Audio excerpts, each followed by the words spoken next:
The search for the next venture is continuing at a place you might think is a little bit unusual unless you knew me when I was much younger.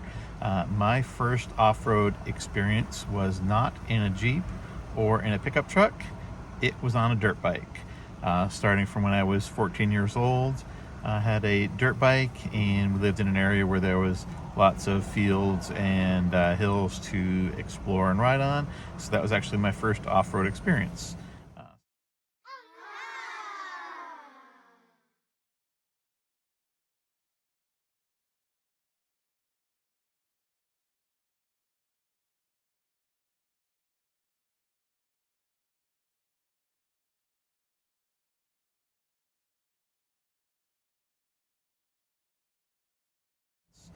So now that we are searching for the next venture rig for off-road exploration, I am seriously considering going back to a dirt bike or probably a dual sport motorcycle, because I do want it to be street legal, but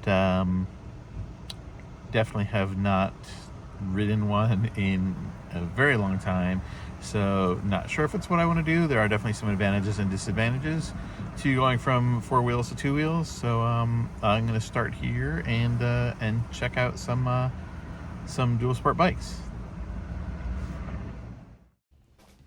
The music inside was fairly loud, so I didn't record any audio while I was there. I looked at several different motorcycles, but I primarily considered the Yamaha WR125 and the Kawasaki KLX 230S. I know the first thing many motorcycle riders are going to say is that both are very underpowered. However, two of my primary criteria are price and the weight of the bike, and I admit those are both very limiting factors.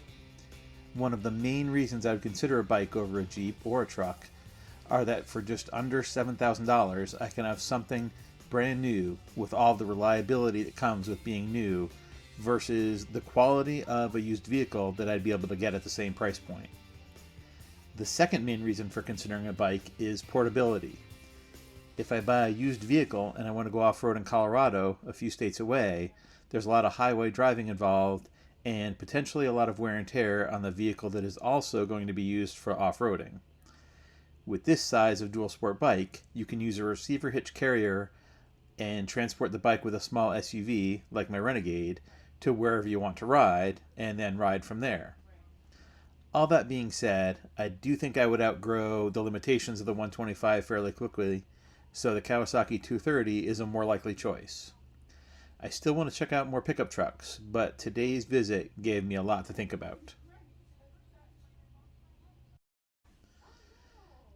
Another vehicle I considered, and I may be sorry I passed on, is this 1992 Jeep Wrangler that recently sold on bringatrailer.com.